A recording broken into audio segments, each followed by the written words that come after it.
¿Cómo están, familia? Dios los siga bendiciendo. Este es nuestro mensaje de mediodía y continuamos con las preguntas del Catecismo Menor de Westminster. Ya estamos en la pregunta 85. Sí, estamos empezando la semana hoy lunes con esta pregunta.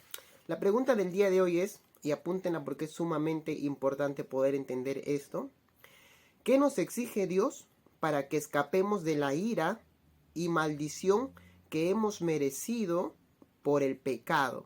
Vuelvo y repito la pregunta. ¿Qué nos exige Dios para que escapemos de la ira y maldición que hemos merecido por el pecado? Respuesta.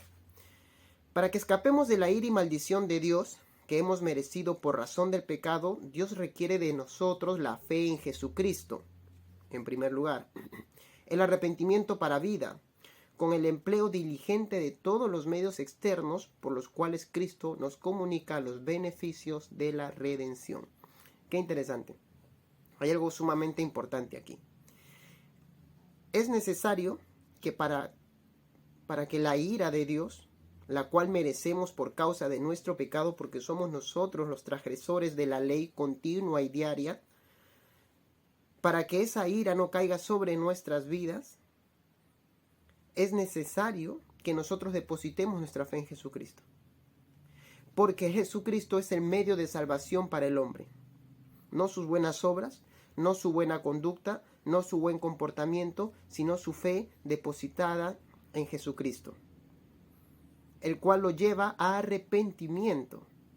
Quiero leer contigo un versículo bíblico. Hechos capítulo 2, versículo 38.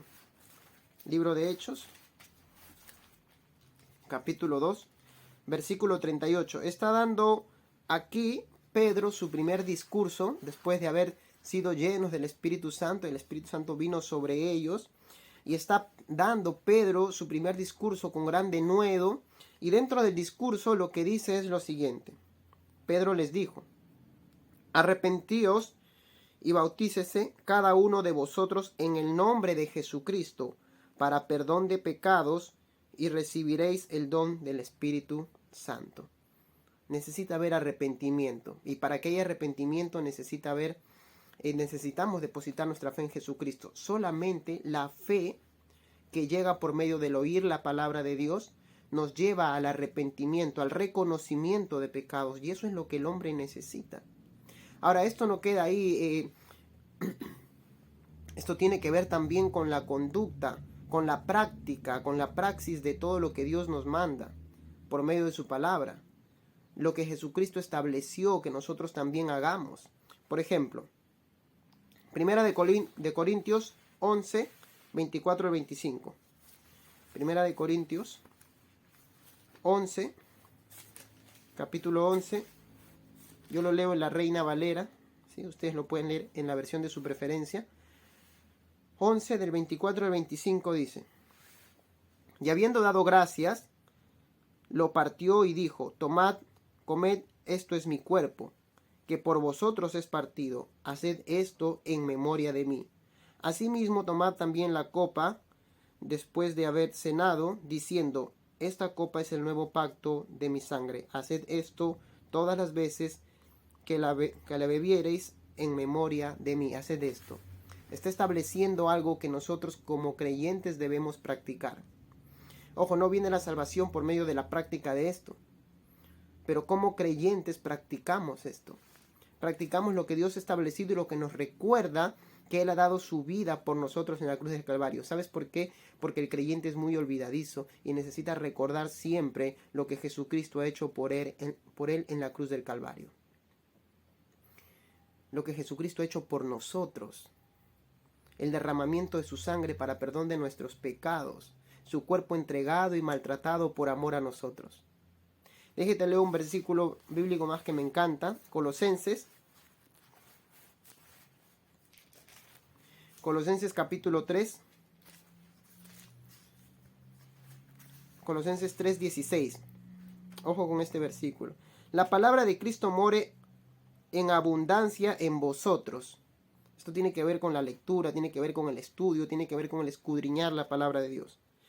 enseñándoos y exhortándoos unos a otros en toda sabiduría, cantando con gracia en vuestros corazones al Señor con salmos e himnos y cánticos espirituales. La práctica de nuestra adoración diaria a Dios, no solo por medio de cánticos y alabanzas, sino también por medio de la obediencia, pero los cánticos y la alabanza son parte de nuestra vida como creyente, de nuestra práctica diaria, parte de nuestros momentos de intimidad con Dios. La enseñanza de la palabra, el aprendizaje de la palabra, la lectura de la palabra. Es necesario que nosotros como creyentes verdaderos se vea manifiesta una verdadera fe por medio del cumplimiento de todo esto. En nuestra vida diligente, diaria, diligentemente cúmplanlo, háganlo. Un último versículo, Juan 3:36.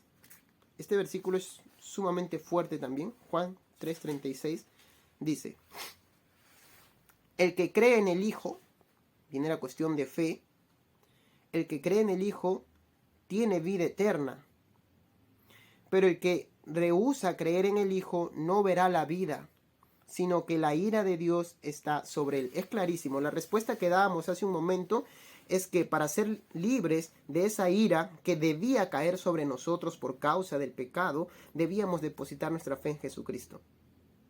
El hombre piensa que se condena por sus pecados. El hombre se condena porque no ha depositado su fe en Jesucristo.